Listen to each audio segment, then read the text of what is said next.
पूज्याय राघवेन्द्राय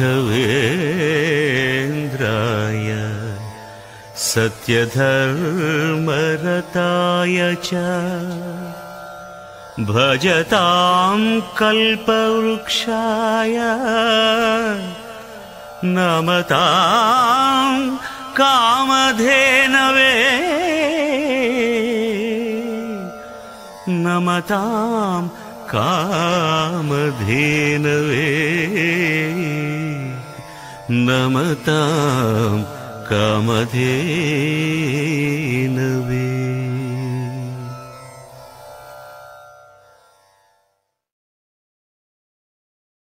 श्री गुरुभ्यो नमः परमगुरुभ्यो नमः श्रीमदानंदतीर्थ भगवत्पादाचार्य गुरुभ्यो नमः। जयति हरिरचिन्त्यः सर्वदेवैकवन्द्यः परमगुरुरभीष्टावाप्तिदः सज्जनानां निखिलगुणगणार्णो नित्यनिर्मुक्तदोषः सरस्जनयनोऽसौ श्रीपतिर्मानदो नः। अभ्रमं भङ्गरहितम् अजडं विमलं सदा आनन्दतीर्थमुतलं भजेतापत्रयापहम्। अपादमौलिपर्यन्तं गुरूणाम् आकृतिं स्मरेत् तेन विघ्नाः प्रणश्यन्ति सिद्ध्यन्ति च मनोरथाः। तपस्वाध्याय शुश्रूषा कृष्णपूजारतं मुनिं विश्वेशमिष्टदं वन्दे परिव्राट् चक्रवर्तिनं। ಶ್ರೀ ಗುರುಭ್ಯೋ ನಮಃ. ಆತ್ಮೀಯರೇ, ಕೃತಿವೃತ್ತಿ ಚಾನಲ್ಗೆ ಸುಸ್ವಾಗತ. ರಾಘವೇಂದ್ರ ಸ್ತೋತ್ರ ಮಾಲಿಕೆಯಲ್ಲಿ ಶ್ರೀಮದಪ್ಪಣಾಚಾರ್ಯ ವಿರಚಿತ ರಾಘವೇಂದ್ರ ಸ್ತೋತ್ರದ ಅರ್ಥಾನುಸಂಧಾನವನ್ನು ನಾವು ಈ ಉಪನ್ಯಾಸ ಶ್ರೇಣಿಯಲ್ಲಿ ಮಾಡಿಕೊಡ್ತಾ ಇದ್ದೀವಿ. ಈ ದಿನ ನಾವು ನೋಡಲಿಕ್ಕಿರ್ತಕ್ಕಂತಹ ಶ್ಲೋಕ ಸಂಸಾರೇ ಅಕ್ಷಯ ಸಾಗರೆ ಪ್ರಕೃತಿತೋ ಅಗಾಧೆ ಸದಾ ದುಸ್ತರೆ ಸರ್ವಾವದ್ಯ ಜಲಗ್ರಹೇ ರೌಪಮೆ ಕಾಮಾದಿ ಭಂಗಾಕುಲೆ ನಾನಾ ವಿಭ್ರಮ ದುರ್ಭ್ರಮೆ ಅಮಿತ ಭಯ ಸ್ತೋಮಾದಿ ಫೇನೋತ್ಕಟೆ ದುಃಖೋತ್ಕೃಷ್ಟ ವಿಷೇ ಸಮುದ್ಧರ ಗುರೋ ಮಾಂ ಮಗ್ನ ರೂಪಂ ಸದಾ. ಈ ಶ್ಲೋಕದ ಅನ್ವಯಾನುಸಾರ ಅರ್ಥ ನೋಡೋಣ. ಪ್ರಕೃತಿತಃ ಅಗಾಧೆ, ಪ್ರಕೃತಿತಃ ಅತ್ಯಂತ ಸೂಕ್ಷ್ಮವಾಗಿರತಕ್ಕಂತಹ ಸತ್ವರಜಸ್ತಮೋ ಗುಣರೂಪವಾಗಿರತಕ್ಕಂತಹ ಪ್ರಕೃತಿಯ ಬಂಧದಿಂದಾಗಿ, ಅಗಾಧೆ ಅತ್ಯಂತ ಆಳವಾದ, ಸದಾ ದುಸ್ತರೆ ಯಾವಾಗಲೂ ದಾಟಲು ಅಶಕ್ಯವಾದ, ಅನುಪಮೈ ಜಲಗ್ರಹೈ ಅನುಪಮೈ ದೃಷ್ಟಾಂತ ಇಲ್ಲದಿರುವ, ಉಪಮ ಅಂದರೆ ದೃಷ್ಟಾಂತ, ಅನುಪಮೈ ದೃಷ್ಟಾಂತ ಇಲ್ಲದಿರುವ ಸರ್ವ ಅವಧ್ಯ ಜಲಗ್ರಹೈ ಸಮಸ್ತ ದೋಷಗಳೆಂಬ ಭಯಂಕರ ಪಾಪ ಸಮೂಹಗಳಿಂದ ಕೂಡಿಕೊಂಡಿರುವ, ಕಾಮಾದಿ ಭಂಗಾಕುಲೆ ಕಾಮ ಕ್ರೋಧ ಲೋಭ ಮೋಹ ಮದ ಮಾತ್ಸರ್ಯಗಳೆಂಬ ಅರಿಷಡ್ವರ್ಗಗಳ ಅನುಭವದಲ್ಲಿ ಅಸಂತೃಪ್ತಿಯ ಭೂತ ತಲೆದೋರಿ ಅತ್ಯಂತ ಮನೋವ್ಯಥೆಯ ಹೊಯ್ದಾಟವಿರತಕ್ಕಂತಹ ಕಾಮಾದಿ ಭಂಗಾಕುಲೆ ನಾನಾ ವಿಭ್ರಮ ದುರ್ಭ್ರಮೆ, ನಾನಾ ವಿಭ್ರಮ ಅನೇಕ ಬಗೆಯಾಗಿರತಕ್ಕಂತಹ ವಿಭ್ರಮಗಳು, ಅನ್ಯಥಾ ಜ್ಞಾನ ಮತ್ತು ವಿಪರೀತ ಜ್ಞಾನ ಇವುಗಳಿಂದ ದುರ್ಭ್ರಮೆ ದುಷ್ಟ ಭ್ರಮಾತ್ಮಕವಾಗಿರತಕ್ಕಂತಹ ಮನೋವಿಕಾರದಿಂದ ಯುಕ್ತವಾಗಿರತಕ್ಕಂತಹ ಅಮಿತ ಭಯ ಸ್ತೋಮಾದಿ ಫೇನೋತ್ಕಟೆ, ಅಮಿತ ಭಯ ಸ್ತೋಮಾದಿ ಫೇನೋತ್ಕಟೆ ಲೆಕ್ಕವಿಲ್ಲದಷ್ಟು ಭಯಾನಕ ಘಟನೆಗಳು, ಲೆಕ್ಕವಿಲ್ಲದಷ್ಟು ಭಯಾನಕ ಘಟನೆಗಳ ಸಮೂಹದಿಂದ, ಅಮಿತ ಭಯಸ್ತೋಮ ಲೆಕ್ಕವಿಲ್ಲದಷ್ಟು ಭಯಾನಕವಾಗಿರತಕ್ಕಂತಹ ಘಟನೆಗಳು, ನಮ್ಮ ಸಂಸಾರದಲ್ಲಿ ನಮ್ಮ ಜೀವನದಲ್ಲಿ ನಡೀತಕ್ಕಂತಹ ಅನೇಕ ಭಯಾನಕ ಘಟನೆಗಳು ಅವನ್ನೆಲ್ಲ ಲೆಕ್ಕ ಇಡಲಿಕ್ಕಾಗುವುದಿಲ್ಲ. ಲೆಕ್ಕವಿಲ್ಲದ ಭಯಾನಕ ಘಟನೆಗಳ ಸಮೂಹಗಳಿಂದ ಇದು ಏನಾಗಿದೆ, ದಟ್ಟವಾಗಿ ತುಂಬಿದೆ. ಹೇಗೆ ಸಮುದ್ರ ನೊರೆಯಿಂದ ತುಂಬಿದೆಯೋ ಹಾಗೆ ಲೆಕ್ಕವಿಲ್ಲದಷ್ಟು ಅಲೆಗಳು ಸಮುದ್ರದಲ್ಲಿ ಇರುವಂತೆ, ಸಮುದ್ರದಲ್ಲಿರತಕ್ಕಂತಹ ಆ ಅಲೆಗಳನ್ನು ಹೇಗೆ ಲೆಕ್ಕ ಹಾಕ್ಲಿಕ್ಕೆ ಸಾಧ್ಯವಿಲ್ಲವೋ, ಆ ಅಲೆಗಳಲ್ಲಿ ಎಷ್ಟು ಭಯಂಕರವಾಗಿರ್ತಾವೋ ಅಂತಹ ಲೆಕ್ಕವಿಲ್ಲದ ಭಯಾನಕ ಘಟನೆಗಳ ಸಮೂಹವೆಂಬ ಈ ಫೇನ, ಆ ಸಮುದ್ರದ ನೊರೆಗಳು, ಅದರಿಂದ ದಟ್ಟವಾಗಿ ತುಂಬಿರತಕ್ಕಂತಹ ದುಃಖೋತ್ಕೃಷ್ಟ ವಿಷಯ,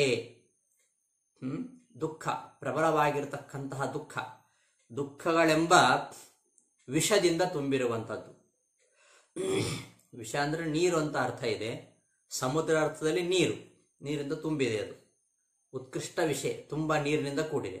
ಇದು ದುಃಖೋತ್ಕೃಷ್ಟ ವಿಷಯ, ದುಃಖಗಳೆಂಬ, ಪ್ರಬಲವಾಗಿರತಕ್ಕಂತಹ ದುಃಖಗಳೆಂಬ ವಿಷದಿಂದ ಪೂರ್ಣವಾಗಿದೆ.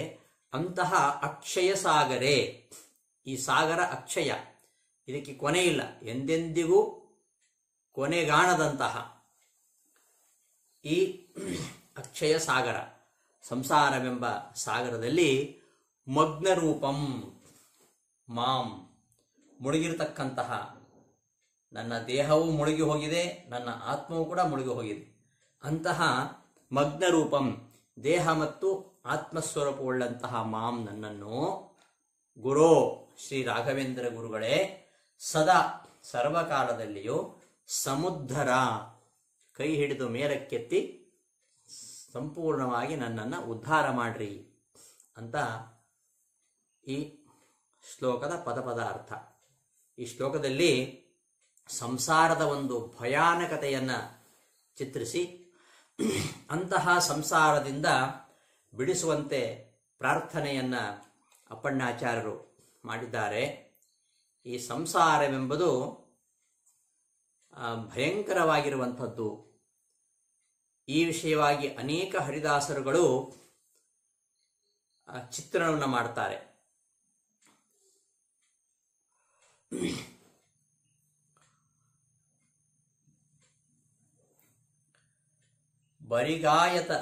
ಬರಿಗಾಯತವಾದ ಕುರಿ ಮೆಲುವಂತೆ ಹೆಡತಲೆ ಮೃತ್ಯುವರಿಯದೆ ಮತ್ತನಾದೆ, ಕಂಡು ಕಂಡು ಪತಂಗ ಕಿಚ್ಚಿನೊಳು ಬೀಳುವಂತೆ, ಕಂಡ ಹೇಯ ವಿಷಯಗಳಿಗೆ ಎರಗುವೆ, ಪತಿಯಿರಲು ಸತಿ ಅನ್ಯರರಸುವಂತೆ, ಗತಿ ನೀನಿರಲು ಸತಿ ಅನ್ಯರ ಅರಸುವಂತೆ ಗತಿ ನೀನಿರಲು ಅನ್ಯರೇ ಗತಿಯೆಂಬೆ, ಒಂದು ಮೊಲಕ್ಕೆ 6 ಹುಲಿ ಬಂದಡರುವಂತೆ ಬಂದೆಳೆಯುತ್ತಿದೆ ಅರಿಷಡ್ವರ್ಗಗಳು, ಮಿಂದು ಮಿಂದು ಆನೆ ಹುಡಿ ಹೋಯ್ದ ಕೊಂಬಂತೆ ಮಂದಮತಿಯಾದೆ ಕರುಣಿಸು ಕೃಷ್ಣ ಎಂಬುದಾಗಿ ವ್ಯಾಸರಾಜರು ಬೇಡ್ಕೊಳ್ತಾರೆ. ವ್ಯಾಸರಾಜರು ಪರಮ ವೈರಾಗ್ಯಶಾಲಿಗಳು. ಅವರಿಗೆ ಅಂತಹ ಸ್ಥಿತಿಯನ್ನು ಬಂದಿಲ್ಲ. ಆದರೆ ಸಂಸಾರದ ಸ್ವರೂಪವನ್ನು ಅವರು ಇಲ್ಲಿ ನಮ್ಮ ಮುಂದೆ ಇಡ್ತಾ ಇದ್ದಾರೆ. ಕಂಡು ಕಂಡು ಪತಂಗ ಕಿಚ್ಚಿನೋಳು ಬೀಳುವಂತೆ, ಕಂಡ ಹೇಯ ವಿಷಯಗಳ ಎರಗುವೆ. ನೋಡಿ ನೋಡಿಯೂ ಆ ಪತಂಗದ ಹುಳು ಬೆಂಕಿಗೆ ಬೀಳುವಂತೆ, ಆ ಬೆಂಕಿ ತನ್ನನ್ನು ಸುಡುತ್ತೆ ಅಂತಾದರೂ ಕೂಡ ಅದು ನೋಡಿಯೂ ಅದರೊಳಗೆ ಬೀಳುವಂತೆ ಕಂಡ ಹೇಯ ವಿಷಯಗಳಿಗೆ ಎರಗ್ತಾ ಇದ್ದೇನೆ. ಅಲ್ಲದೆ ಈ ಸಂಸಾರದಲ್ಲಿ ನೀನೇ ಗತಿ, ನಿನ್ನನ್ನು ಬಿಟ್ಟು ಬೇರೆ ಯಾರೋ ದೈವಗಳನ್ನು, ಬೇರೆ ಯಾರೋ ದೇವತೆಗಳನ್ನು ನಾನು ಗತಿ ಅಂತ ಭಾವಿಸ್ತಾ ಇದ್ದೇನೆ. ಪತಿ ಇರಲು ಸತಿ ಅನ್ಯರ ಅರಸುವಂತೆ, ಪತಿ ಇರಲು ಸತಿಯು ಅನ್ಯರನ್ನ ಅರಸುವಂತೆ, ಗತಿ ನೀನಿರಲು, ನೀನೇ ನನಗೆ ಗತಿ. ನೀನಿರುವಾಗ ಬೇರೆ ದೇವತೆಗಳನ್ನ ಅಥವಾ ಸಾಂಸಾರಿಕವಾಗಿರತಕ್ಕಂತಹ ಆಸೆ ಆಮಿಷಗಳಿಗೆ ಬಲಿಯಾಗಿ ಯಾರ್ಯಾರಲ್ಲಿಯೋ ನಾನು ಬೇಡ್ತಾ ಇದ್ದೇನೆ. ಈ ಸಂಸಾರದಲ್ಲಿ 6 ವಿಧವಾಗಿರತಕ್ಕಂತಹ ಶತ್ರುಗಳು. ಒಂದು ಮೊಲಕ್ಕೆ ಹುಲಿ ಬಂದಡರುವಂತೆ, ಒಂದೇ ಮೊಲ, ಆ ಒಂದೇ ಮೊಲಕ್ಕೆ 6 ಹುಲಿಗಳು ಬಂದು ಅಡರುವಂತೆ, ಒಂದು ದುರ್ಬಲವಾಗಿರತಕ್ಕಂತಹ ಮೊಲದ ಮೇಲೆ 6 ಹುಲಿಗಳು ಆಕ್ರಮಣ ಮಾಡುವಂತೆ ಅರಿಷಡ್ವರ್ಗಗಳು ಬಂದು ಎಳೆಯುತ್ತಿದೆ. ಈ ಕಾಮ, ಕ್ರೋಧ, ಲೋಭ, ಮೋಹ, ಮದ, ಮತ್ಸರ ಎಂಬ ಈ 6 ಶತ್ರುಗಳು, ಇವುಗಳು ಬಂದು ಎರಗ್ತಾ ಇವೆ. ಹೇಗೆ ಅಂದರೆ, ಒಂದು ಮೊಲದ ಮೇಲೆ 6 ಹುಲಿಗಳು ಬಂದೆರಗುವಂತೆ ಅರಿಷಡ್ವರ್ಗಗಳು, ಕಾಮ, ಕ್ರೋಧ, ಲೋಭ, ಮೋಹ, ಮದ, ಮತ್ಸರಗಳೆಂಬ ಹುಲಿಗಳು ನನ್ನ ಮೇಲೆ ಆಕ್ರಮಣ ಮಾಡ್ತಾ ಇವೆ. ಮಿಂದು ಮಿಂದು ಆನೆ ಹುಡಿಹೊಯ್ದ ಕೊಂಬಂತೆ, ಆನೆ ನೀರಿನಲ್ಲಿ ಸ್ನಾನ ಮಾಡ್ತದೆ, ಮಾಡಿ ಮತ್ತೆ ಕೆಸರನ್ನು ತನ್ನ ಮೈ ಮೇಲೆ ಹೊಯ್ದುಕೊಳ್ತದೆ. ಆ ರೀತಿಯಲ್ಲಿ ಮಾಡಬಾರದ ವ್ಯರ್ಥವಾದ ಕೆಲಸವನ್ನೇ ಮತ್ತೆ ಮತ್ತೆ ಮಾಡ್ತೀವಿ. ಒಂದು ಬಾರಿ ಒಳ್ಳೆ ಕೆಲಸವನ್ನು ಮಾಡಿ ಮತ್ತೆ ಅದನ್ನು ಹಾಳು ಮಾಡತಕ್ಕಂತಹ ಕೆಟ್ಟ ಕೆಲಸಗಳನ್ನು ಮಾಡ್ತೇವೆ. ಇಂತಹ ಮಂದಮತಿಯಾಗಿರತಕ್ಕಂತಹ ನನ್ನ ಮೇಲೆ ಕರುಣೆ ಇರಲಿ ಅಂತ ವ್ಯಾಸರಾಜರು ಕೇಳ್ತಾರೆ. ಈ ಸಂಸಾರ ಬಹಳ ಘೋರವಾಗಿರುವಂಥದ್ದು. ಇನ್ನೊಂದು ಕಡೆ ಹೇಳ್ತಾರೆ ವ್ಯಾಸರಾಜರು, ಕಾಮವೆಂಬ ಹೆಚ್ಚಿನ ಕಾಡಿ ಚಂದ ಕಡೆಯಲೆನ್ನ ಸುಡುತ್ತಲಿದೆ, ಕ್ರೋಧವೆಂಬ ಹೆಬ್ಬುಲಿ ಹಸಿದು ಬಂದು ಕಡೆಯಲೆನ್ನ ತಿನ್ನುತ್ತಲಿದೆ, ಲೋಭವೆಂಬ ಮಹಾರಕ್ಕಸ ನೊಂದು ಕಡೆಯಲೆನ್ನ ಹೀರುತ್ತಲೇ ಇದ್ದಾನೆ, ಮೋಹವೆಂಬ ಕಗ್ಗತ್ತಲೆಯು ದಿಕ್ಕು ದೆಸೆ ಏನೂ ತಿಳಿಯದೇ ಇದೆ, ಮದವೆಂಬ ಮದ ಸೊಕ್ಕಿದ ಕಾಡಾನೆ ಒಂದು ಕಡೆಯಲೆನ್ನ ಸೀಳುತ್ತಲಿದೆ, ಮತ್ಸರವೆಂಬ ಮಹಾವಿಷದ ಚೇಳೊಂದು ಕಡೆಯಲೆನ್ನ ಊರುತ್ತಲಿದೆ, ಈ ಪರಿಭವವೆಂಬ ಅಡವಿಯಲ್ಲಿ ನಾನಾ ಪರಿಯ ಶತ್ರುಗಳಿಗೆ ಒಳಗಾದೆ, ಶ್ರೀಪತಿ ಪರಮ ದಯಾನಿಧೆ ದೀನನಾಥ ಎನ್ನೊಡೆಯ ರಕ್ಷಿಸು ಶ್ರೀಕೃಷ್ಣ ಎಂಬುದಾಗಿ ವ್ಯಾಸರಾಜರು ಹೇಳ್ತಾರೆ. ಕಾಮವೆಂಬ ಕಾಡ್ಗಿಚ್ಚು ಅದು ನನ್ನನ್ನು ಸುಡುತ್ತಾ ಇದೆ, ಕ್ರೋಧವೆಂಬ ಹೆಬ್ಬುಲಿ ಹಸಿದು ಬಂದು ನನ್ನನ್ನು ತಿನ್ನಲಿಕ್ಕೆ ಪ್ರಯತ್ನ ಮಾಡ್ತಾ ಇದೆ, ಲೋಭವೆಂಬ ಮಹಾರಾಕ್ಷಸ ನನ್ನ ಕಡೆಯೇ ಬಂದು ನನ್ನನ್ನು ಹೀರುತ್ತಾ ಇದ್ದಾನೆ, ಮೋಹವೆಂಬ ಕಗ್ಗತ್ತಲೆ ನನಗೆ ದಾರಿ ಕಾಣದಂತೆ ಮಾಡಿದೆ, ಮದವೆಂಬ ಸೊಕ್ಕಿದ ಆನೆ ನನ್ನನ್ನು ಸೀಳುತ್ತಾ ಇದೆ, ಮತ್ಸರವೆಂಬ ಮಹಾವಿಷದ ಚೇಳು ನನ್ನನ್ನು ಕಚ್ಚುತ್ತಾ ಇದೆ. ಇಂತಹ ಕಾಡಿನಲ್ಲಿ, ಈ ಕಾಡಿನಲ್ಲಿ ಒಂದು ಕಡೆ ಹುಲಿ, ಮತ್ತೊಂದು ಕಡೆ ರಾಕ್ಷಸ, ಕಗ್ಗತ್ತಲೆ, ಕಾಡಾನೆ, ಚೇಳುಗಳು ಇವೆಲ್ಲ ನನ್ನನ್ನು ಬಾಧಿಸ್ತಾ ಇವೆ. ಇವುಗಳ ಮುಂದೆ ಸೋತು ನಾನು ಈ ಅಡವಿಯಲ್ಲಿ, ಪರಿಭವವೆಂಬ ಅಡವಿಯಲ್ಲಿ ನಾನಾ ಪರಿಯ ಶತ್ರುಗಳಿಗೊಳಗಾದೆ. ಈ ಸಂಸಾರವೆಂಬುದು ಮಹಾಭಯಂಕರವಾಗಿರುವಂಥದ್ದು. ಮಹಾಭಾರತವು ಕೂಡ ಇದನ್ನೇ ಹೇಳುತ್ತೆ. ಮಹಾಭಾರತದಲ್ಲಿ ಸಂಸಾರದ ಸ್ವರೂಪವನ್ನು ಹೀಗೆ ಚಿತ್ರಣ ಮಾಡ್ತಾರೆ. ಒಬ್ಬ ದಾರಿ ಹೋಕ ಕಗ್ಗತ್ತಲೆ, ದಾರಿ ಕಾಣದೆ ದಿಕ್ಕು ತೋಚದೆ ಓಡ್ತಾ ಓಡ್ತಾ ಹೋಗ್ತಾ ಇದ್ದಾನೆ. ಯಾಕೆ ಓಡ್ತಾ ಇದ್ದಾನೆ ಅಂದರೆ, ಅವನನ್ನ ಒಂದು ಹೆಬ್ಬುಲಿ ಬೆನ್ನಟ್ಕೊಂಡು ಬರ್ತಾ ಇದೆ. ಆ ಹೆಬ್ಬುಲಿಯ ಬಾಯಿಗೆ ತಾನು ಬಲಿಯಾಗಬಾರದು ಅಂತ ಓಡ್ತಾ ಓಡ್ತಾ ಓಡ್ತಾ ಹೋಗಿ ಒಂದು ಪೊದೆಗಳಿಂದ ಆಚ್ಛಾದಿತವಾಗಿರತಕ್ಕಂತಹ ಗಿಡಗಂಟಿಗಳಿಂದ ಮುಚ್ಚಲ್ಪಟ್ಟು ಕಾಣದೇ ಇರತಕ್ಕಂತಹ ಒಂದು ಹಾಳು ಬಾವಿಯಲ್ಲಿ ಬಿದ್ದು ಬಿಡ್ತಾನೆ. ಇನ್ನೇನು ಆ ಬಾವಿಯಲ್ಲಿ ಕೆಳಗೆ ಬೀಳಬೇಕು. ಕೆಳಗೆ ಬೀಳದೆ ಆ ಬಾವಿಯಲ್ಲಿ ಬೆಳೆದಿರತಕ್ಕಂತಹ ಆ ತರು ಗುಲ್ಮಗಳ ಮಧ್ಯದಲ್ಲಿ, ತರು ಬಳ್ಳಿಗಳ ಮಧ್ಯದಲ್ಲಿ ಸಿಕ್ಕಾಕೊಂಡು ತಲೆ ಕೆಳಗಾಗಿ ನೇತಾಡ್ತಾ ಇದ್ದಾನೆ. ಸರಿ, ಕೆಳಗಡೆ ಹಾರ್ಕೊಳ್ಳೋಣ ಅಂದ್ರೆ ಆ ಕಡೆಯಿಂದ ಒಂದು ಹೆಬ್ಬಾವು ಬುಸುಗುಟ್ಟುತ್ತಾ ಬರ್ತಾ ಇದೆ. ಈ ತರುಬಳ್ಳಿಗಳ ಮೂಲಕವಾಗಿ ಮೇಲಕ್ಕೇರಿ ಬರೋಣ ಅಂದ್ರೆ ಮೇಲೆ ಹೆಬ್ಬುಲಿ ಇವನಿಗಾಗಿ ಹೊಂಚು ಹಾಕ್ತಾ ಇದೆ. ಒಂದು ಕಡೆ ಹೆಬ್ಬುಲಿ, ಮತ್ತೊಂದು ಕಡೆ ಹೆಬ್ಬಾವು.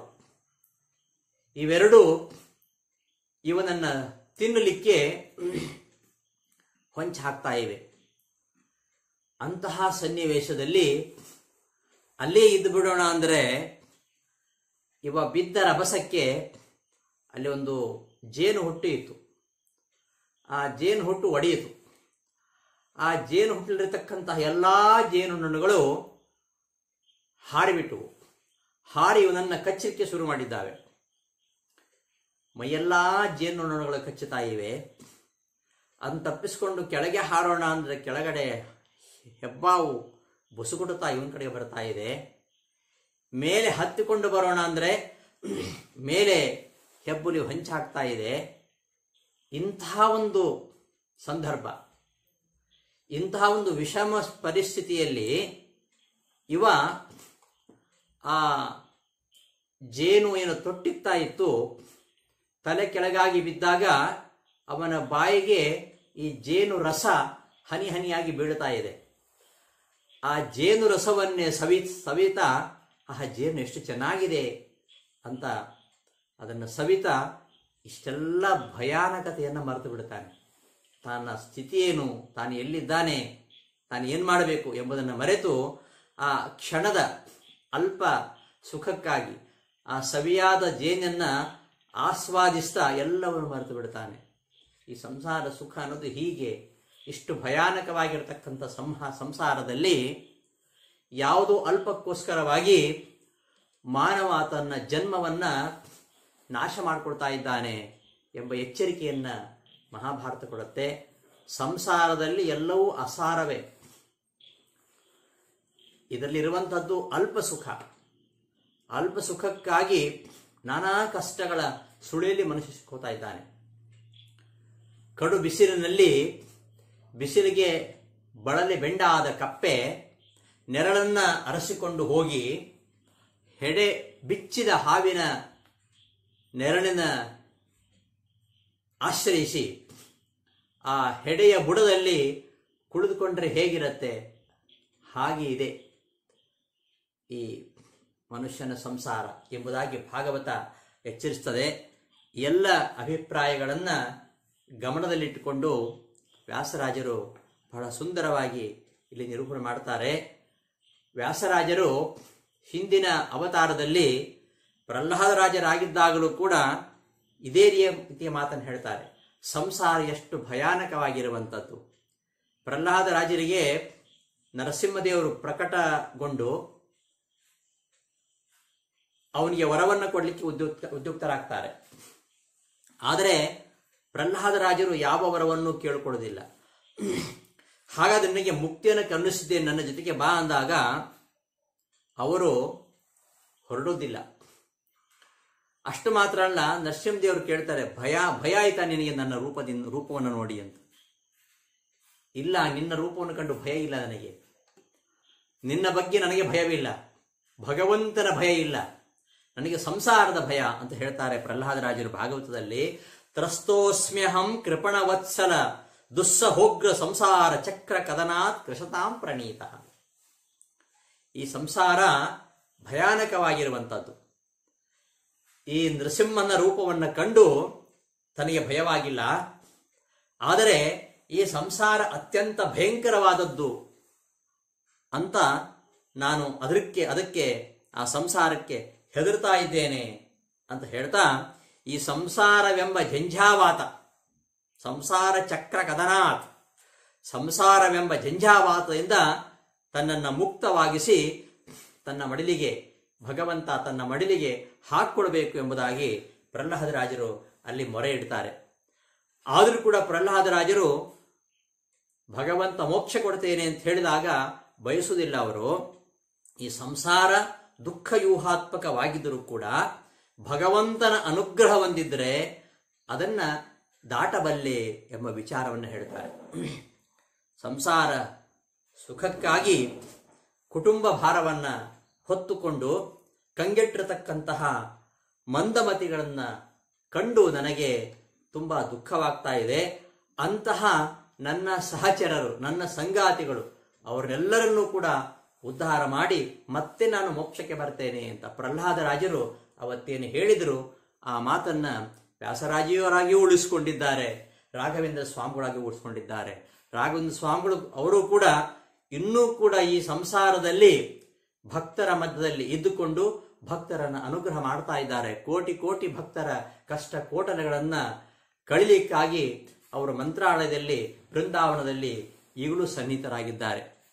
ಯಾಕೆಂದ್ರೆ ತನ್ನನ್ನು ನಂಬಿದ ತನ್ನ ಭಕ್ತರನ್ನ ಅವರು ಉದ್ಧಾರ ಮಾಡಿ ಅವರನ್ನು ಕೂಡ ಮೋಕ್ಷಕ್ಕೆ ಕರೆದುಕೊಂಡು ಹೋಗಬೇಕು. ಇಂತಹ ಒಂದು ಪ್ರತಿಜ್ಞೆ ನೋಡಿ ಪ್ರಹ್ಲಾದರಾಜರದ್ದು. ಆ ಒಂದು ಬದ್ಧತೆ, ವಚನ ಬದ್ಧತೆ. ಪ್ರಹ್ಲಾದರಾಜರಾಗಿದ್ದಾಗ ನರಸಿಂಹದೇವರಿಗೆ ಹೇಳಿದಂತೆ ಆ ಒಂದು ಕಮಿಟ್ಮೆಂಟ್, ನಾನು ಒಬ್ಬನೇ ಸ್ವಾರ್ಥಿಯಾಗಿ ನಾನೊಬ್ಬನೇ ಮುಕ್ತನಾಗಲು ಬಯಸುವುದಿಲ್ಲ, ಅಸಂಖ್ಯ ಸಜ್ಜನರಿದ್ದಾರೆ, ಅವರ ಉದ್ಧಾರವನ್ನ ಮಾಡಿ ಅವರೂ ಕೂಡ ಉದ್ಧಾರ ಆದ ಮೇಲೆ ಅವರೊಂದಿಗೆ ನಾನು ಬರ್ತೇನೆ ಅಂತ ಅಂದು ಪ್ರಹ್ಲಾದರಾಜರಾಗಿದ್ದಾಗ ದೈತ್ಯ ಬಾಲಕರನ್ನ ಉದ್ಧಾರ ಮಾಡಿ ಆ ದೈತ್ಯ ಬಾಲಕರೊಂದಿಗೆ ತಾನು ಬರುವುದೆಂಬುದಾಗಿ ಪ್ರಹ್ಲಾದರಾಜರು ಅವತ್ತೇನು ಹೇಳಿದ್ದಾರೆ. ಅದನ್ನ ವ್ಯಾಸರಾಜರಾಗಿ ರಾಘವೇಂದ್ರ ಸ್ವಾಮಿಗಳಾಗಿ ಅದನ್ನ ಇಂದಿಗೂ ನಡೆಸಿದ್ದಾರೆ. ಹೀಗೆ ಸಾಂಸಾರಿಕ ಸುಖಕ್ಕಾಗಿ ಕುಟುಂಬ ಭಾರವನ್ನ ಹೊತ್ತುಕೊಂಡು ಕಂಗೆಟ್ಟಂತಹ ಮಂದಮತಿಗಳ ಬಗ್ಗೆ ಪ್ರಹ್ಲಾದರಾಜರಿಗೆ ಎಂತಹ ಅನುಕಂಪ ಎಂಬುದನ್ನು ನಾವು ಅವರ ಮಾತಿನಲ್ಲಿ ಕಾಣ್ತೇವೆ. ನೈವೋದ್ವಿಜೆ ಭವದುರತ್ಯಯ,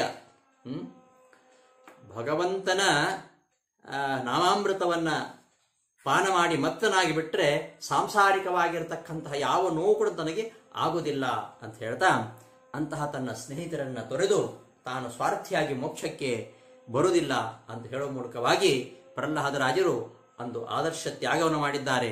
ಅಂತಹ ಪ್ರಹ್ಲಾದರಾಜರೇ ರಾಯರಾದ್ದರಿಂದ ಅವರು ಭಕ್ತರ ದುಃಖಗಳನ್ನು ಪರಿಹರಿಸಿ ಮೋಕ್ಷವನ್ನು ಕರುಣಿಸಕ್ಕೆ ಸಿದ್ಧರಿದ್ದಾರೆ ಎಂಬ ವಿಚಾರವನ್ನ ಅರಿತಂತಹ ಅಪ್ಪಣ್ಣಾಚಾರ್ಯರು ಈ ಸಂಸಾರದಿಂದ ನನ್ನನ್ನ ಬಿಡುಗಡೆಗೊಳಿಸು ಎಂಬುದಾಗಿ ಇಲ್ಲಿ ಮೊರೆ ಇಡ್ತಾ ಇದ್ದಾರೆ.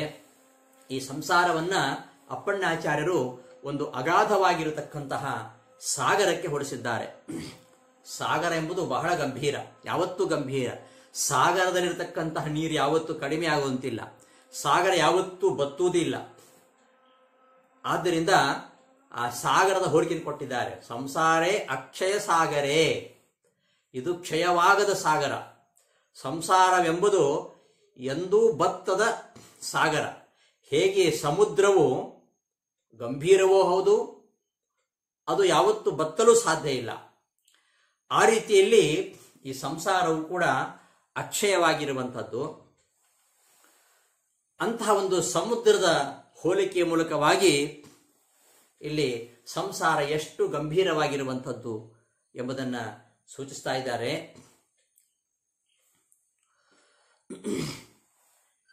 ಈ ಸಂಸಾರ ಇದು ಅಕ್ಷಯ ಸಾಗರ. ಸಮುದ್ರ ಯಾಕೆ ಅದು ಅಕ್ಷಯ ಸಾಗರ ಅಂದ್ರೆ, ಒಂದು ವಿಚಾರವನ್ನು ನಾವು ಇಲ್ಲಿ ಅನುಸಂಧಾನ ಮಾಡಿಕೊಳ್ಬೇಕು. ಸೂರ್ಯವಂಶದಲ್ಲಿ ಒಬ್ಬ ರಾಜ, ಬಾಹುಕ ಎಂಬ ರಾಜ. ಆ ರಾಜ ಒಮ್ಮೆ ಶತ್ರುಗಳಿಂದ ಪರಾಜಿತನಾಗಿ ಊರು ಬಿಟ್ಟು ಸಪತ್ನೀಕನಾಗಿ ಕಾಡಿನಲ್ಲಿ ಅವ ತಿರುಗ್ತಾ ಇರ್ತಾನೆ. ಅಲ್ಲಿ ಒಬ್ಬ ಔರ್ವ ಅಂತ ಋಷಿ, ಔರು ಋಷಿಯ ಆಶ್ರಮಕ್ಕೆ ಹೋಗಿ ಕಠಿಣವಾಗಿರತಕ್ಕಂತಹ ತಪಸ್ಸನ್ನು ಮಾಡ್ತಾನೆ ಬಾಹುಕ.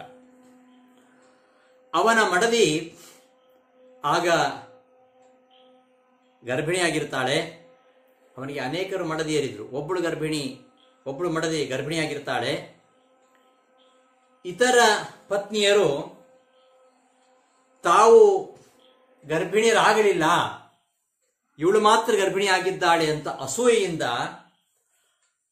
ಅವಳ ಗರ್ಭವನ್ನ ಕೊಂದುಡಬೇಕು, ಆ ಮಗುವನ್ನ ಗರ್ಭದಲ್ಲಿಯೇ ಕೊಲ್ಲಬೇಕು ಅಂತ ಅವಳಿಗೆ ವಿಷವನ್ನ ಕೊಡ್ತಾರೆ. ಆದರೆ ಔರ ಋಷಿಯ ಅನುಗ್ರಹದಿಂದ ಆ ತಾಯಿಯೂ ಸಾಯಲಿಲ್ಲ, ಮಗುವೂ ಸಾಯಲಿಲ್ಲ. ವಿಷ ಜೀರ್ಣ ಆಗದೆ ಹಾಗೆಯೇ ಉಳ್ಕೊಂಡಿತ್ತು ಅವಳ ಹೊಟ್ಟೆಯಲ್ಲಿ. ಆ ವಿಷದ ಬಾಧೆ ತಾಯಿಯನ್ನೂ ತೊಂದರೆಗೀಡು ಮಾಡಲಿಲ್ಲ, ಮಗುವಿಗೂ ತೊಂದರೆ ಮಾಡಲಿಲ್ಲ.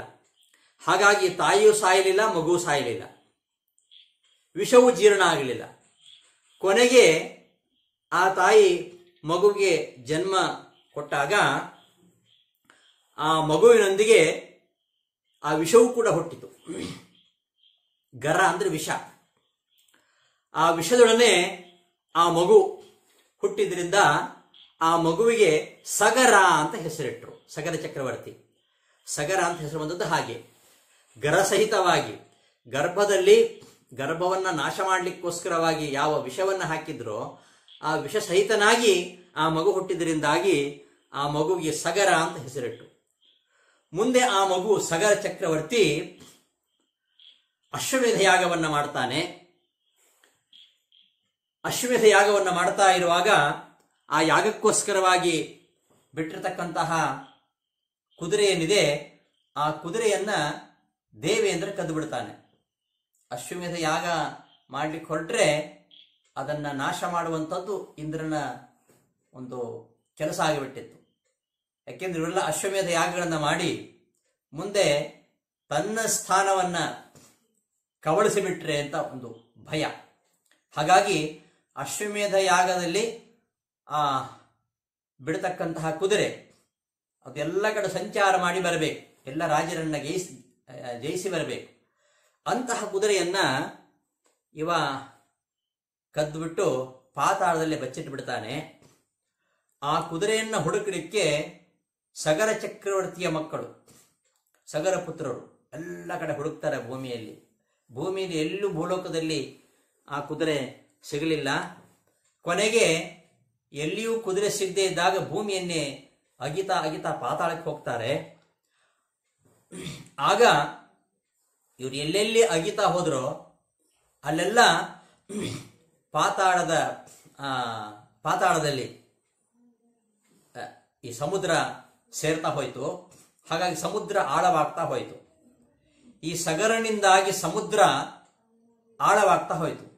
ಈ ಸಗರನ ಮಕ್ಕಳು ಪಾತಾಳವನ್ನ ಭೂಮಿಯನ್ನು ಅಗಿತಾ ಅಗಿತಾ ಪಾತಾಳಕ್ಕೆ ಹೋದ್ರಲ್ಲ, ಹಾಗಾಗಿ ಆ ಪಾತಾಳದವರೆಗೂ ಈ ಸಮುದ್ರ ವ್ಯಾಪಿಸಿತವಾದ್ರಿಂದ ಸಮುದ್ರಕ್ಕೆ ಆಳ ಉಂಟಾಯಿತು. ಹಾಗಾಗಿ ಸಮುದ್ರಕ್ಕೆ ಈ ಸಗರನಿಂದಾಗಿ ಸಾಗರ ಅಂತ ಹೆಸರು ಬಂತು. ಸಂಸಾರೇ ಅಕ್ಷಯ ಸಾಗರೆ. ಸಾಗರ ಯಾಕೆ ಇಷ್ಟು ಆಳ ಆಯಿತು ಅಂದ್ರೆ ಅದು ಸಗರನಿಂದಾಗಿ ಆಳ ಆಯಿತು. ಆದ್ರಿಂದ ಇದು ಸಾಗರ ಅಂತಾಯ್ತು. ಸಮುದ್ರ ಆರಂಭದಲ್ಲಿ ಅಷ್ಟು ಆಳವಾಗಿರಲಿಲ್ಲ, ಸಗರನ ಕಾಲಕ್ಕೆ ಅದು ಆಳವಾಯಿತು. ಯಾಕೆ ವಿಚಾರ ಹೇಳ್ತಾ ಇರೋದಂದ್ರೆ ಸಂಸಾರಕ್ಕೂ ಮತ್ತು ಸಾಗರಕ್ಕೂ ಇರೋ ವ್ಯತ್ಯಾಸ. ಸಂಸಾರವೂ ಆಳವಾಗಿದೆ, ಸಾಗರವೂ ಆಳವಾಗಿದೆ. ಸಾಗರ ಸಗರನಿಂದಾಗಿ ಆಳವಾಗಿರುವಂಥದ್ದು, ಸಗರ ಚಕ್ರವರ್ತಿಯಿಂದಾಗಿ ಸಾಗರ ಆಳವಾದರೆ ಈ ಸಂಸಾರವೆಂಬುದು ಅನಾದಿ ಕಾಲದಿಂದಲೂ ಕೂಡ ಆಳವಾಗಿರುವಂಥದ್ದು. ಆದ್ದರಿಂದಲೇ ಅಪ್ಪಣ್ಣಾಚಾರ್ಯರು ಅದನ್ನ ಅಕ್ಷಯ ಸಾಗರ ಅಂತ ಹೇಳಿದರು. ಪ್ರಕೃತಿತಃ ಅಗಾಧೆ, ಸ್ವಾಭಾವಿಕವಾಗಿಯೇ ಅದು ಅಗಾಧವಾಗಿದೆ, ಗಂಭೀರವಾಗಿದೆ, ಆಳವಾಗಿದೆ.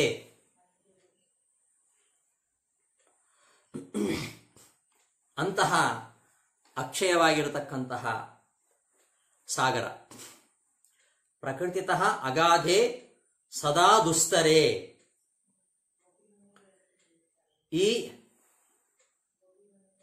ಸಾಗರ ಆಮೇಲಷ್ಟೇ ಆಳ ಆದದ್ದು. ಆದರೆ ಸಂಸಾರ ಇದು ಅನಾದಿ ಕಾಲದಿಂದಲೂ ಆಳವಾಗಿರುವಂಥದ್ದು. ಭಗವಂತ ಈ ಪ್ರಪಂಚವನ್ನು ಸೃಷ್ಟಿ ಮಾಡ್ತಾನೆ. ಲಕ್ಷ್ಮೀದೇವಿಯನ್ನ ನಿಮಿತ್ತವನ್ನಾಗಿ ಮಾಡಿಕೊಂಡು, ಚಿತ್ ಪ್ರಕೃತಿಯ ಅಭಿಮಾನಿಯಾಗಿರತಕ್ಕಂತಹ ಲಕ್ಷ್ಮೀದೇವಿಯನ್ನ ನಿಮಿತ್ತವನ್ನಾಗಿ ಮಾಡಿಕೊಂಡು ಜಗತ್ತನ್ನ ಸೃಷ್ಟಿಯನ್ನು ಮಾಡ್ತಾನೆ. ಜಡ ಪ್ರಕೃತಿ ಅದು ಸತ್ವ ರಜಸ್ತಮೋ ರೂಪವಾಗಿರುವಂಥದ್ದು. ಆ ಸತ್ವರಜಸ್ತಮೋ ಗುಣಗಳ ಪರಸ್ಪರ ಮಿಶ್ರಣದಿಂದಾಗಿ ಜಡ ಪದಾರ್ಥಗಳು ರೂಪುಗೊಳ್ಳುತ್ತವೆ. ಜೀವ ಅನಾದಿ ನಿತ್ಯ. ಆ ಜೀವನಿಗೆ ದೇಹ ಸಂಬಂಧವಾದಾಗ ಜೀವನ ಉತ್ಪತ್ತಿ, ಸೃಷ್ಟಿ, ಜೀವನ ಜನನ, ಪಂಚಮಹಾಭೂತಗಳು, ಪಂಚಜ್ಞಾನೇಂದ್ರಿಯಗಳು, ಪಂಚಕರ್ಮೇಂದ್ರಿಯಗಳು, ಪಂಚತನ್ಮಾತ್ರಗಳು, ಮನಸ್ಸು, ಹೀಗೆ ಪ್ರಾಕೃತವಾಗಿರತಕ್ಕಂತಹ 16 ಕಲೆಗಳಿಂದ ಕೂಡಿದಂತಹ ಲಿಂಗ ಶರೀರ ಎಂಬುದು ಜೀವನಿಗೆ ಬರ್ತದೆ. ಹೀಗೆ ಪ್ರಕೃತಿಯ ಬಂಧ ಇದು ಅಗಾಧವಾಗಿರುವಂಥದ್ದು. ಜೀವನಿಗೆ ಪ್ರಕೃತಿಯ ಬಂಧ ಅಗಾಧವಾಗಿರುವಂಥದ್ದು. ಈ ಬಂಧ ಕಳಿಸಬೇಕಾದ್ರೆ, ಈ ಲಿಂಗ ಶರೀರ ಭಂಗ ಆಗಬೇಕಾದ್ರೆ, ಈ ಸಾಂಸಾರಿಕ ಬಂಧ ಕಳಿಸಬೇಕಾದ್ರೆ ಭಗವಂತನ ಅನುಗ್ರಹ ಆಗಬೇಕು. ಅದು ಸಮುದ್ರ ಆಳ ಹೇಗೋ ಹಾಗೆ ಸಂಸಾರ ಸಾಗರವು ಆಳವಾಗಿದ್ರೂ ಕೂಡ, ಅದು ಎಷ್ಟೇ ಆಳವಾಗಿದ್ರೂ ಕೂಡ ಭಗವಂತನ ಅನುಗ್ರಹ ಇದ್ರೆ ಆ ಸಂಸಾರ ಸಾಗರದ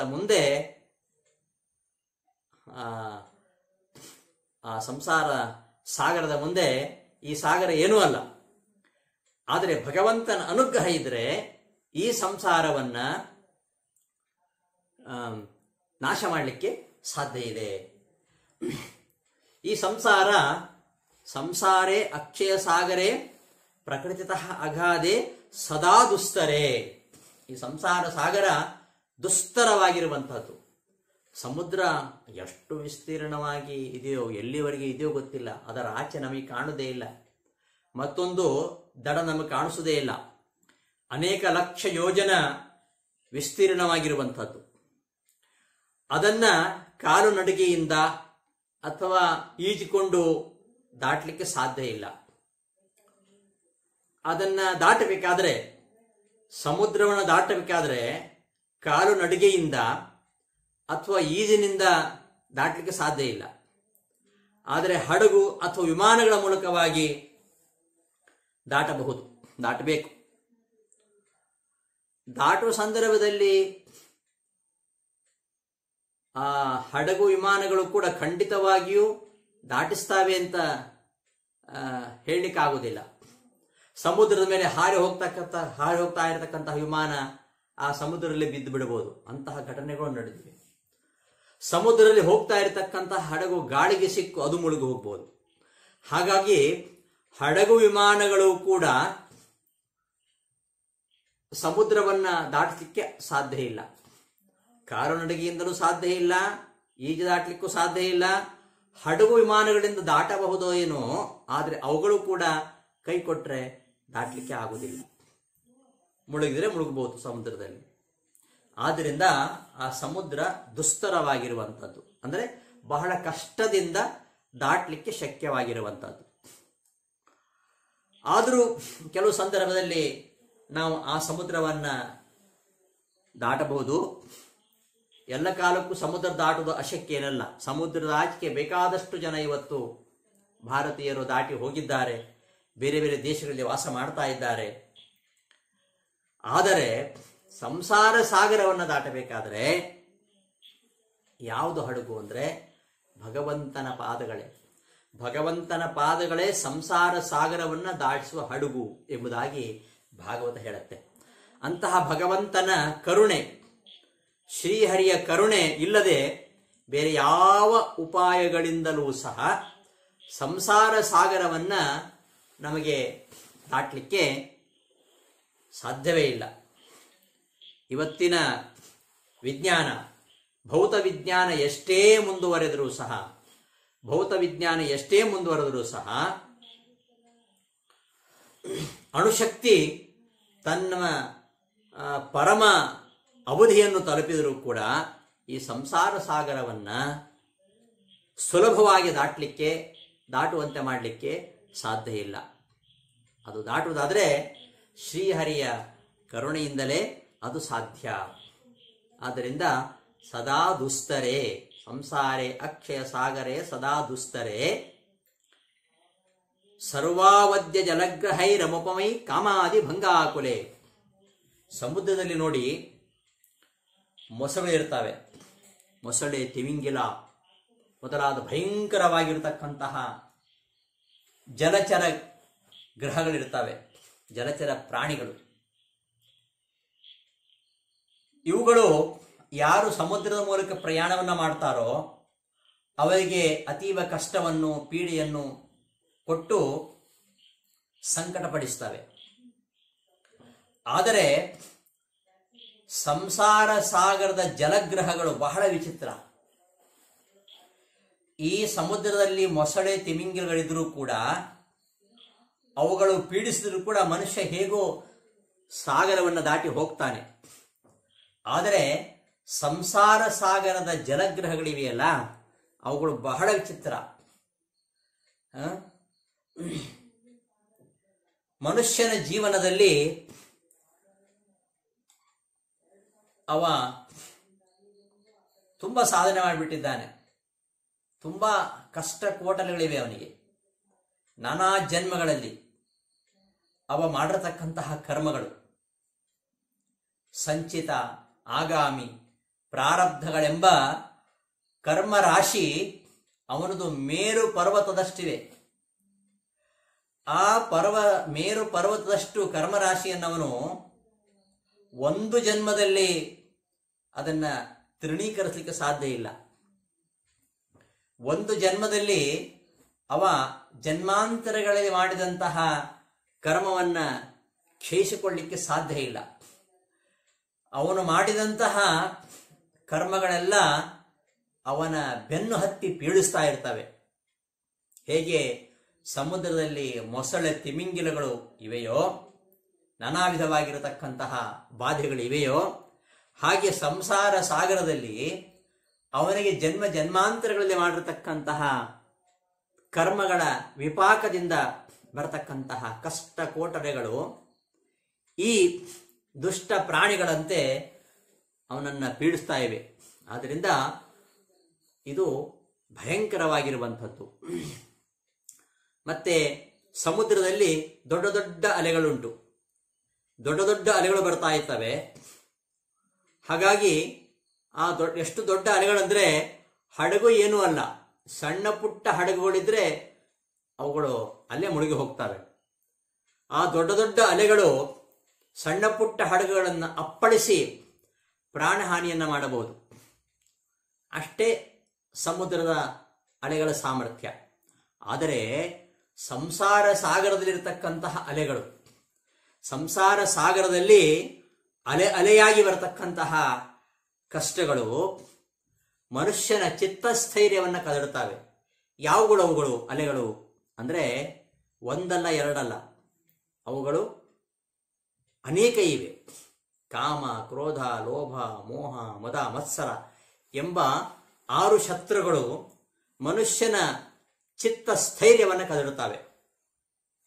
ಸಂಸಾರವೆಂಬ ಸಾಗರದಲ್ಲಿ ಬರತಕ್ಕಂತಹ ಅಲೆಗಳು ಆ ಸಣ್ಣ ಪುಟ್ಟ ಹಡಗುಗಳನ್ನ ನಾಶ ಮಾಡಿದ್ರು ಕೂಡ ತುಂಬಾ ದೊಡ್ಡ ಹಡಗುಗಳಾಗಿದ್ರೆ ಏನು ಮಾಡುವುದಿಲ್ಲ, ಆ ಹಡಗು ಅನಾಯಾಸವಾಗಿ ಸಮುದ್ರವನ್ನು ದಾಟಿ ಬಿಡುತ್ತದೆ.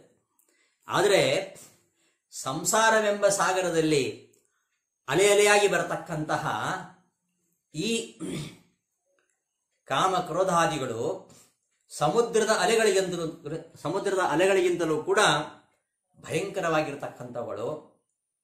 ಮನುಷ್ಯ ಅವ ಎಂತಹ ದೃಢಚಿತ್ತನಾಗಿರಲಿ, ಅವನ ಚಿತ್ತ ಸ್ಥೈರ್ಯವನ್ನ ಕದರತಕ್ಕಂತಹ ಕೆಲಸವನ್ನು ಮಾಡ್ತವೆ. ಇವುಗಳಿಂದಾಗಿ ಅವ ಮನೋವ್ಯಾಕುಲಗೊಂಡು ನಾನಾ ವಿಧವಾಗಿರ್ತಕ್ಕಂತಹ ಕಷ್ಟಗಳನ್ನ ಅನುಭವಿಸಬೇಕಾಗ್ತದೆ. ಹೀಗೆ ಸಮುದ್ರದಲ್ಲಿ ಅಲೆಗಳು ಸಮುದ್ರದಲ್ಲಿ ಪಯಣಿಸುವವರನ್ನ ತೊಂದರೆಗೀಡು ಮಾಡುವಂತೆ ಸಂಸಾರ ಸಾಗರದಲ್ಲಿರತಕ್ಕಂತಹ ಈ ಕಾಮಕ್ರೋಧಾದಿ ಅಲೆಗಳು ಅವುಗಳು ಈ ಮನುಷ್ಯನ ಚಿತ್ತಸ್ಥೈರ್ಯವನ್ನ ಕದಡಿ ಅವನನ್ನ ಕಷ್ಟಕ್ಕೀಡು ಮಾಡ್ತವೆ. ಇನ್ನು ಸಮುದ್ರದಲ್ಲಿ ಸುಳಿಗಳಿರ್ತವೆ, ಅಲ್ಲಲ್ಲಿ ಭಯಂಕರವಾಗಿರತಕ್ಕಂತಹ ಸುಳಿಗಳು. ಎಷ್ಟು ಸುಳಿಗಳು ಲೆಕ್ಕ ಮಾಡಲಿಕ್ಕೆ ಆಗುವುದಿಲ್ಲ, ಲೆಕ್ಕವಿಲ್ಲದಷ್ಟು ಸುಳಿಗಳು. ಪಾತಾಳದವರೆಗೂ ಕೂಡ ಆ ಸುಳಿಗಳು ಮನುಷ್ಯನನ್ನ, ಯಾರು ಆ ಸುಳಿಯಲ್ಲಿ ಸಿಕ್ಕಾಕೊಳ್ತಾರೆ ಅವನನ್ನ ಸೆಳೆದುಕೊಂಡು ಹೋಗಿ ಬಹುವಿಧವಾಗಿರತಕ್ಕಂತಹ ಕಷ್ಟಗಳನ್ನು ಕೊಡ್ತಾ ಇರ್ತವೆ. ಆದರೆ ಸಂಸಾರ ಸಾಗರದಲ್ಲಿರ್ತಕ್ಕಂತಹ ಸುಳಿಗಳಿಗೆ ಸಿಕ್ಕಾಕೊಂಡ್ರೆ ಅಂತಹ ಜೀವಾತ್ಮ ಪಾರಾಗಿ ಬಂದದ್ದು ಎಲ್ಲಿಯೂ ಕಂಡದ್ದಿಲ್ಲ. ಇಲ್ಲಿಯೂ ಕೂಡ ಎಂತೆಂತಹ ಸುಳಿಗಳಿವೆ. ಅಜ್ಞಾನ, ವಿಪರೀತ ಜ್ಞಾನ, ಅನ್ಯಥಾ ಜ್ಞಾನ, ವಿಷಯ ಲೋಲುಪತೆ ಎಷ್ಟುಂಟಿವೆ. ಇವೆಲ್ಲ ಭಗವದ್ಗೀತೆಯ 16ನೇ ಅಧ್ಯಾಯದಲ್ಲಿ ಕೃಷ್ಣ ಹೇಳ್ತಕ್ಕಂತಹ ಆಸುರಿ ಸಂಪತ್ತುಗಳೇನಿವೆ ಅವು ಸಾಕಷ್ಟು ಪ್ರಮಾಣದಲ್ಲಿ ಮನುಷ್ಯರಲ್ಲಿ ಇವೆ. ಅವೆಲ್ಲ ಈ ಸಂಸಾರ ಸಾಗರದಲ್ಲಿರತಕ್ಕಂತಹ ಅಸಂಖ್ಯವಾಗಿರತಕ್ಕಂತಹ ಸುಳಿಗಳು. ಆ ಸುಳಿಗಳಲ್ಲಿ ಯಾರು ಸಿಕ್ಕಾಕೊಳ್ತಾರೆ ಅವರು ಖಂಡಿತವಾಗಿಯೂ ಪಾತಾಳಕ್ಕೆ ಹೋಗ್ತಾರೆ. ಯಾವ ಪಾತಾಳ? ನರಕವೆಂಬ ಪಾತಾಳಕ್ಕೆ ಹೋಗ್ತಾರೆ. ಇಂತಹ ಅಜ್ಞಾನ, ವಿಪರೀತ ಜ್ಞಾನ, ವಿಷಯ ಲೋಲುಪತೆ ಇತ್ಯಾದಿ ಆಸುರಿ ಗುಣಗಳೇನಿವೆ, ದೋಷಗಳು, ಈ ಆಸುರಿ ದುರ್ಗುಣಗಳೆಂಬ ಸುಳಿಗಳಲ್ಲಿ ಯಾವನು ಸಿಕ್ಕಾಕೊಳ್ತಾನೋ ಅವ ಎಲ್ಲಿ ಹೋಗಿ ಬಿಡ್ತಾನೆಂದ್ರೆ ಪಾತಾಳದಲ್ಲಿ. ಸಮುದ್ರದ ಸುಳಿಯಲ್ಲಿ ಸಿಕ್ಕಾಕೊಂಡವನು ಪಾತಾಳದಲ್ಲಿ ಬೀಳುವ ಹಾಗೆ ಇವನು ಕೂಡ ನರಕವೆಂಬ ಪಾತಾಳದಲ್ಲಿ ಬೀಳ್ತಾನೆ. ಆದ್ದರಿಂದ ಆ ಸಮುದ್ರಕ್ಕಿಂತ ಈ ಸಂಸಾರ ಸಮುದ್ರ ಇದು ಅತ್ಯಂತ ಭಯಂಕರವಾಗಿರುವಂಥದ್ದು.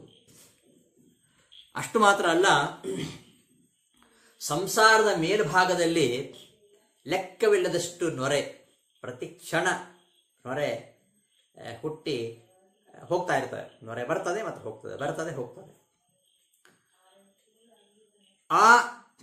ಈ ನೊರೆಗಳೇನಿವೆ, ಈ ನೊರೆಗಳನ್ನು ನೋಡುವಾಗ ನಮಗೆ ಆ ನೊರೆಗಳ ಒಳಗೆ ಇದ್ದಂತಹ ಜಲಚರ ಪ್ರಾಣಿಗಳು ಕಾಣಿಸೋದಿಲ್ಲ. ನಾವು ಎಷ್ಟು ಚೆನ್ನಾಗಿ ನೊರೆಗಳು ಬರ್ತಾ ಇದೆ ಅಂತ ಬಹಳ ಆನಂದವಾಗಿ ನೋಡ್ತಾ ಇರ್ತೇವೆ. ಆ ಬಿಳಿಯಾಗಿರತಕ್ಕಂತಹ ನೊರೆಯ ಒಳಗೆ ಕ್ರೂರವಾಗಿರತಕ್ಕಂತಹ ಪ್ರಾಣಿಗಳು, ಮೊಸಳೆ ಮೊದಲಾದ ಪ್ರಾಣಿಗಳು ಇರ್ತವೆ, ಗೊತ್ತೇ ಆಗಲ್ಲ. ಆ ಸಾಗರದ ಸೊಬಗನ್ನ ಅನುಭವಿಸ್ತಾ ಇರತಕ್ಕಂತಹ, ಸವಿತಾ ಇರತಕ್ಕಂತಹ ಮನುಷ್ಯನಿಗೆ ಆ ಮೊಸಳೆಗಳು ಬಂದು ಆಕ್ರಮಣ ಮಾಡಿದ್ರೆ ಗೊತ್ತಾಗುವುದಿಲ್ಲ. ಹಾಗೆ ಮೋಸ ಮಾಡ್ತವೆ. ಆ ನೊರೆಗಳ ಮೂಲಕವಾಗಿ ಮೊಸಳೆಗಳು ಮನುಷ್ಯನನ್ನ ಮೋಸಗೊಳಿಸ್ತವೆ. ಹಾಗೆಯೇ ಸಂಸಾರ ಸಾಗರದಲ್ಲಿಯೂ ಕೂಡ ಲೆಕ್ಕವಿಲ್ಲದಷ್ಟು ನೊರೆಗಳು. ಯಾವ ನೊರೆಗಳು? ಲೆಕ್ಕವಿಲ್ಲದಷ್ಟು ಭಯ, ಹೆದರಿಕೆಗಳು, ನಾನಾ ರೀತಿಯ ಹೆದರಿಕೆ. ಮತ್ತೆ ಹೆದರಿಕೆಗಳು ಮಾತ್ರ ಅಲ್ಲ, ಅನೇಕ ಅನರ್ಥಗಳು. ಇವೆಲ್ಲ ಮೇಲ್ನೋಟಕ್ಕೆ ಸಜ್ಜನಂತೆ ಕಾಣತಕ್ಕಂತಹ, ಗೋಮುಖ ವ್ಯಾಘ್ರನಂತೆ ಇರತಕ್ಕಂತಹ ಮನುಷ್ಯ ಹೇಗೆ ಸಜ್ಜನರನ್ನು ಆಕ್ರಮಿಸಿ ಬಿಡ್ತಾನೋ ಹಾಗೆ ಇವುಗಳು ಆಕ್ರಮಿಸಿ ಬಿಡ್ತವೆ. ನೋಡಲಿಕ್ಕೆ ಸಜ್ಜನ ಹಾಗೆ ಕಾಣ್ತಾನೆ, ಸಜ್ಜನಂತೆ ನಟಿಸ್ತಾ ಈ ಗೋಮುಖ ವ್ಯಾಘ್ರಗಳು ಇದ್ದಾರೆ ಕೆಲವರು. ಯಾರವರು? ವಿಷ್ಣು ದ್ವೇಷಿಗಳು, ಭಗವಂತನನ್ನ ದ್ವೇಷ ಮಾಡತಕ್ಕಂಥವರಿದ್ದಾರೆ, ವಿಷ್ಣು ವೈಷ್ಣವರನ್ನ ದ್ವೇಷ ಮಾಡತಕ್ಕಂಥವರು, ಸನಾತನ ಸಂಸ್ಕೃತಿಯನ್ನ ದ್ವೇಷ ಮಾಡತಕ್ಕಂಥವರು, ಧರ್ಮವನ್ನ ದ್ವೇಷ ಮಾಡತಕ್ಕಂಥವರು. ಇವರೆಲ್ಲ ಸಜ್ಜನರಂತೆ ನಟಿಸುವ ಗೋಮುಖ ವ್ಯಾಘ್ರಗಳು. ಇವರು ಹೇಗೆ ಅಂದ್ರೆ ಆ ಸಮುದ್ರದಲ್ಲಿ ಆ ಬಿಳಿಯಾದ ನೊರೆಯೊಳಗೆ ಅವಿತುಕೊಂಡಂತಹ, ಮನುಷ್ಯರನ್ನ ಮೋಸ ಮಾಡಿ ನುಂಗತಕ್ಕಂತಹ ಮೊಸಳೆಗಳ ಹಾಗೆ ಇವುಗಳಿರ್ತವೆ. ಯಾರು ಮೇಲ್ನೋಟಕ್ಕೆ ಸಜ್ಜನರಂತೆ ಕಾಣ್ತಾರೆ. ಮೇಲ್ನೋಟಕ್ಕೆ ಸಜ್ಜನರಂತೆ ಕಾಣುವ ಗೋಮುಖ ವ್ಯಾಘ್ರಗಳು, ಅಂಥವರ ಬಾಯಿಗೆ ಈ ಸಜ್ಜನರು ಬಲಿ ಬಿದ್ದು ಬಿಡ್ತಾರೆ. ಅವರ ಹೇಳಿದಂತೆ ಕೇಳಿ, ಅವರ ಮಾತಿನಂತೆ ಅವರೇನ್ ಮಾಡ್ತಾರೆ, ಭಕ್ತಿಯ ಮಾರ್ಗವನ್ನೇ ಬಿಡ್ತಾರೆ. ಇವತ್ತೆಲ್ಲ ಇದ್ದಾರೆ ಬುದ್ಧಿಜೀವಿಗಳು ಅಂತ. ಅವರೆಲ್ಲ ಭಕ್ತಿಯ ಮಾರ್ಗವನ್ನ ಬಿಡಿಸಿ ನಾಸ್ತಿಕರನ್ನಾಗಿ ಮಾಡ್ತಾರೆ. ಅಂಥವರನ್ನ ಆ ನೊರೆಯೊಳಗೆ ಕಾಣದೆ, ಈ ಮನುಷ್ಯರನ್ನು ನುಂಗಬೇಕು ಅಂತ ಕಾಣದೆ ಹೊಂಚ ಹಾಕ್ತಾ ಇರತಕ್ಕಂತಹ ಮೊಸಳೆಗಳಂತೆ ನೋಡ್ಲಿಕ್ಕೆ ತಾನು ಬಹಳ ಬುದ್ಧಿವಂತ, ತಾನು ಸಜ್ಜನ ಅಂತ ನಟಿಸ್ತಾ ಯಾರು ಭಕ್ತಿ ಮಾರ್ಗದಲ್ಲಿದ್ದಾರೋ ಅಂಥವರನ್ನ ಭಕ್ತಿ ಮಾರ್ಗವನ್ನ ಬಿಡಿಸಿ ನವವಿಧ ದ್ವೇಷಗಳನ್ನ ಬೆಳೆಸಿಕೊಂಡು ಅಂಧಂತಮಸ್ಸಿಗೆ ಬೀಳುವ ರೀತಿಯಲ್ಲಿ ಅವರು ಬೀಳಿಸ್ತಾರೆ. ಅಂತಹ ಅವೈಷ್ಣವ ಮಾರ್ಗವನ್ನ ಬೋಸ್ತಕ್ಕಂತಹ ನೀಚರು ಇವತ್ತು ಗಲ್ಲಿ ಗಲ್ಲಿಯಲ್ಲಿ ಸಿಗ್ತಾರೆ. ಅಂಥವರ ಮಾತಿಗೆ ಈ ಸಂಸಾರದಲ್ಲಿ ಮನುಷ್ಯ ಬಲಿಯಾಗ್ತಾನೆ. ತಾನು ಸ್ವಭಾವತಃ ಸಜ್ಜೀವಿಯಾಗಿದ್ದರೂ ಕೂಡ, ಒಳ್ಳೆ ಸಂಸ್ಕಾರ, ಒಳ್ಳೆ ಮನೆತನದವನಾಗಿದ್ದರೂ ಕೂಡ, ಇಂತಹ ಗೋಮುಖ ವ್ಯಾಘ್ರದಂತೆ ಇರತಕ್ಕಂತಹ ಆ ನೊರೆಯೊಳಗೆ ಸಿಲುಕಿದ, ನೊರೆಯೊಳಗೆ ಕಾಣಿಸಿಕೊಳ್ಳದ ಮೊಸಳೆಗಳು ಮನುಷ್ಯರನ್ನ ನುಂಗುವಂತೆ ಇವರು ಸಜ್ಜನರಂತೆ ನಟಿಸುತ್ತಾ ಆ ನೊರೆಯ ಮರೆಯಲ್ಲಿದ್ದುಕೊಂಡು, ಸಜ್ಜನಿಕೆಯ ಮರೆಯಲ್ಲಿದ್ದುಕೊಂಡು ಗೋಮುಖ ವ್ಯಾಘ್ರರಂತೆ ಅನೇಕ ಸಜ್ಜನರನ್ನ ದುರ್ಮಾರ್ಗವನ್ನ ಹಿಡಿಸಿ ಅವರನ್ನ ಅಧೋಗತಿಗೆ ಹೋಗುವಂತೆ ಮಾಡ್ತಾರೆ. ಅವರು ಅವೈಷ್ಣವ ಮಾರ್ಗವನ್ನ ಹಿಡಿಯುವಂತೆ ಮಾಡ್ತಾರೆ. ಇನ್ನು ಕೆಲವು ವಿಚಾರಗಳನ್ನ ಇಲ್ಲಿ ಹೇಳ್ಬೋದು. ಸಮುದ್ರದಲ್ಲಿ ಹಿಂದೆ ಸಮುದ್ರ ಮಥನ ಆಯಿತು. ಸಮುದ್ರ ಮಥನ ಕಾಲದಲ್ಲಿ ಅಲ್ಲಿ ಹಲಾಹಲ ವಿಷ ಹುಟ್ಟುಕೊಂಡಿತು. ಆ ಹಲಾಹಲ ದೇವತೆಗಳು ದಾನವರು ಸೇರಿ ಸಮುದ್ರ ಮಥನವನ್ನೇನು ಮಾಡಿದ್ರು. ಆ ಒಂದು ಸಂದರ್ಭದಲ್ಲಿ ಅಲ್ಲಿ ಹಲಾಹಲ ವಿಷ ಹುಟ್ಟಿತು. ಅದನ್ನ ವಾಯುದೇವರು ಪಾನ ಮಾಡ್ತಾರೆ.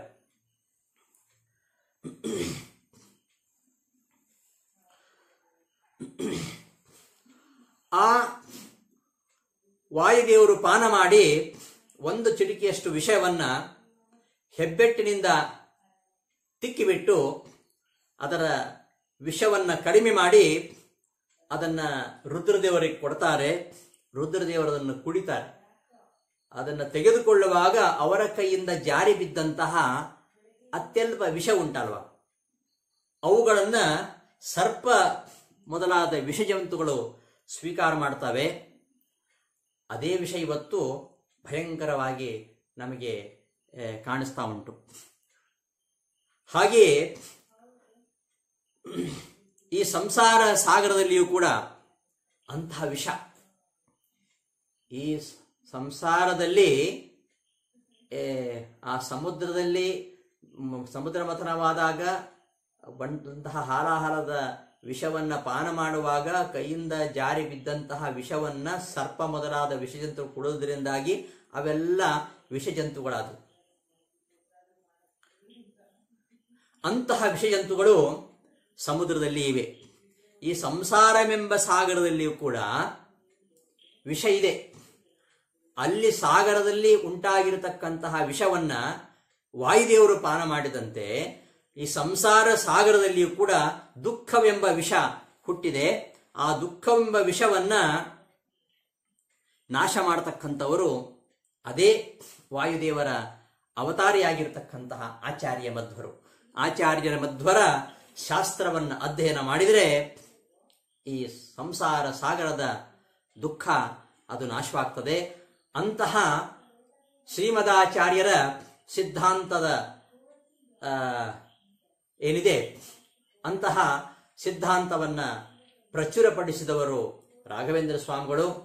ಅವರ ವಾಣಿಯಿಂದ ಈ ಸಾಂಸಾರಿಕವಾಗಿರತಕ್ಕಂತಹ ವಿಷ ಏನಿದೆ, ದುಃಖವೆಂಬ ವಿಷ, ಅನೇಕ ದುಃಖಗಳನ್ನು ಅನುಭವಿಸ್ತಾ ಅದನ್ನು ಪರಿಹರಿಸಿಕೊಳ್ಳಿಕ್ಕೆ ಎಲ್ಲರೂ ರಾಯರ ಬಳಿಗೆ ಹೋಗ್ತಾರೆ. ಹೀಗೆ ಸಾಂಸಾರಿಕ ದುಃಖವೆಂಬ ವಿಷ ಅಂದು ಹಲಾಹಲವನ್ನ ವಾಯುದೇವರು ಕುಡಿದಂತೆ ಇಂದು ಸಾಂಸಾರಿಕವಾಗಿರತಕ್ಕಂತಹ ದುಃಖವೆಂಬ ವಿಷವನ್ನ ನಾಶ ಮಾಡಲಿಕ್ಕೆ ವಾಯುದೇವರ ಆವೇಶವುಳ್ಳಂತಹ ರಾಯರು ಸಮರ್ಥರಾಗಿದ್ದಾರೆ. ಅಂತಹ ರಾಯರು ಶ್ರೀಮದಾಚಾರ್ಯರ ಶಾಸ್ತ್ರದ ಬೋಧನೆ ಮೂಲಕವಾಗಿ ನಮ್ಮ ಸಾಂಸಾರಿಕ ದುಃಖವೆಂಬ ವಿಷಯವನ್ನ ಅವರು ಪರಿಹಾರ ಮಾಡುವರಾಗಿದ್ದಾರೆ. ಆದ್ದರಿಂದ ಇಂತಹ ಸಂಸಾರ ಸಾಗರದಲ್ಲಿರತಕ್ಕಂತಹ ದುಃಖವೆಂಬ ಹಾಲಾಹಲವನ್ನ ನಾಶ ಮಾಡಿ ಉದ್ಧಾರ ಮಾಡಬೇಕು ಎಂಬುದಾಗಿ, ನೀವೇ ನಮ್ಮನ್ನ ಉದ್ಧಾರ ಮಾಡಬೇಕು ಎಂಬುದಾಗಿ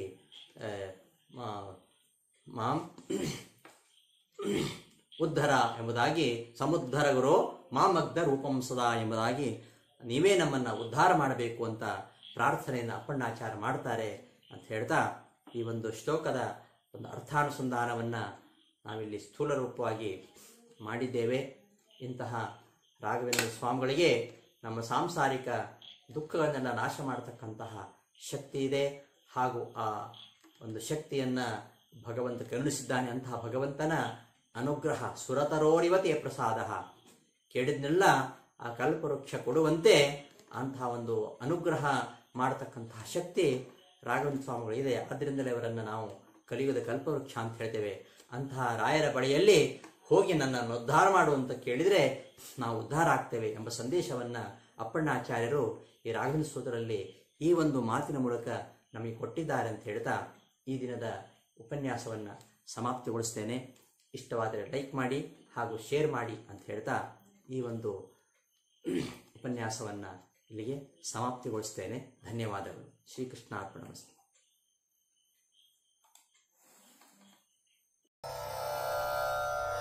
पूज्याय राघवेन्द्राय सत्यधर्मरताय च भजतां कल्पवृक्षाय नमतां कामधेनवे नमतां कामधेनवे नमतां कामधेनवे।